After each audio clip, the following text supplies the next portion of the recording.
Welcome students. So in the last play we saw what is a dictionary and how it is defined. Now we will discuss what are the built-in functions and the methods in the dictionary which are associated with the dictionary. So let me run the code for you and then we will discuss what are the functions and what are their outputs. Okay.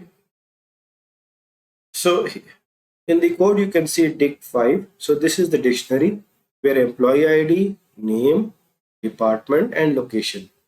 These are the key, and the values associated with these keys are the my employee code, employee ID, then the name of the employee, the department which is sales, and the location, right?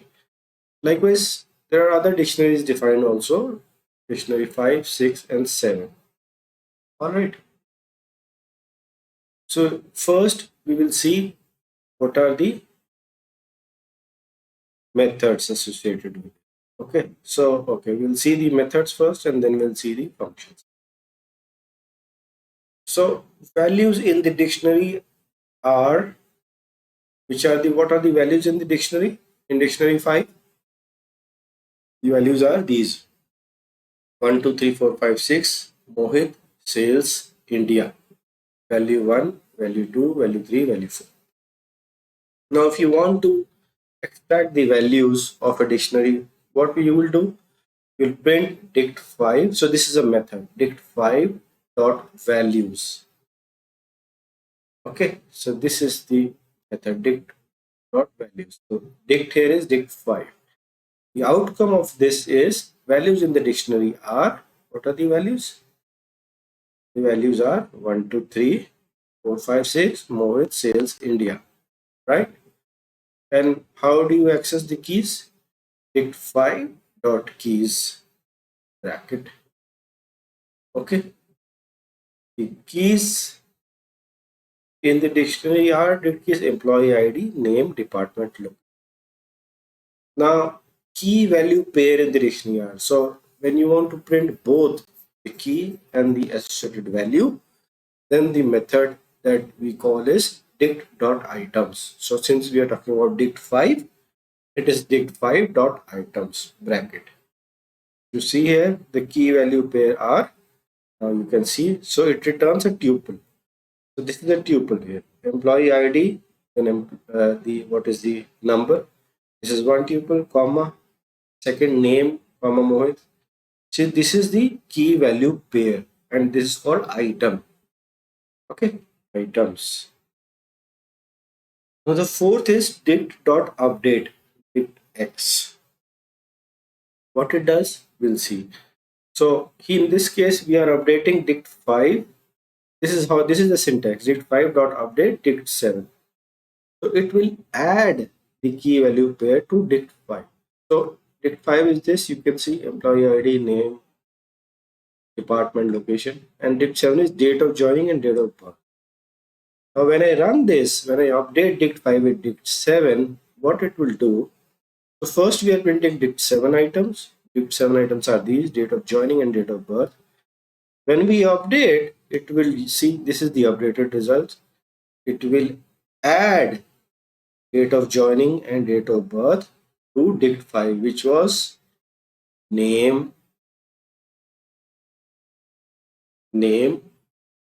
employee ID, name, department, location, India, then date of joining, date of birth. So what it does, it adds the key value pair to the current dictionary. So in our case, dict7 details are added to dict5. So we can say dict5 is updated, right? Then fifth is copy. So this is a shallow copy. We'll see this where it is used, but it will simply copy the dictionary items. Then dict5 dot set default name jack. This is the sixth method. What will it do? It will return the value of the key, which is name. What is the value of the key name in our dict5? It was Mohit. if available in the dictionary, if it is available, if that key name is available, else inserts the key name with value jack. So in our case, the name is available, the value of the name is available, which is Mohit. So it returns this, right? If it is not available, then what will it do? For example, if I type here uh, uh, manager, if I type here manager, so that key is not available, what will it do? It will add that. See here, it added manager jack. So if it is not there, it will add. Okay. Then what will it do? Then the seventh is dict.clear. It will clear all the value. If I clear this, then it returns blank. So this is the blank. So here it is cleared. Print dict 5 after clear command. So this is, there are no elements in this dictionary. And why it is dictionary? Because it is curly bracket. Okay. So these are the 7 methods that are associated with dictionary. Okay. So methods, there is a difference between methods and functions. Okay. Methods are associated with objects. We will see that in our classes or when we do object oriented. Okay. But these are methods. And what are functions? Functions are, these are the built-in functions. You can see here again, we will see example here, dict3. This is the dictionary. Then if you want to see what is the length of the dictionary, then the function is len bracket dict3. Here it is 4. Why? There are 4 pairs. Okay. If you want to convert a dictionary into a string, this is also typecasting here. So dict3 now is represented here as string. This is string, not dictionary. Although you can see curly brackets, but it is a string here. Why? Because when I check the string type, the string here, which is assigned str bracket dict3, it returns this is a data type string.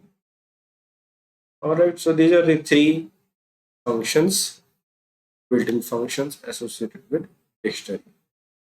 Now last to cover up to complete the dictionary is to see how we can access the dictionary, right?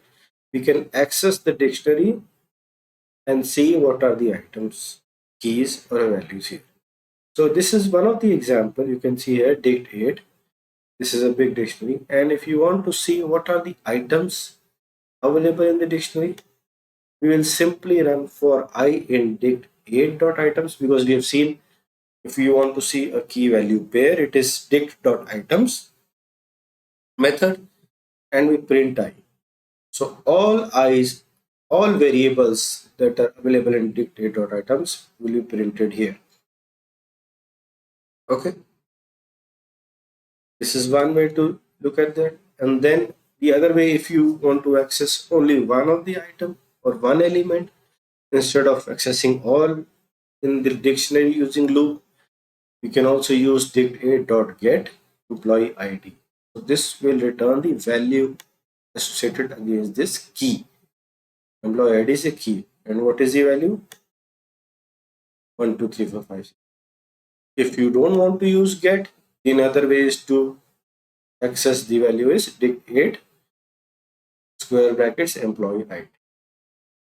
This is one way to access. So in this example here, if I remove this with values, what will happen? If I run this again, it will give me the values available in dict8. All right. And then if I mention keys here, what will it do? It provide me the keys. Okay. So this is how we access the dictionary. So now we have covered the dictionary. In the next class, we will see tuples. Okay. Okay, thank you for joining. See you in next class. Bye bye.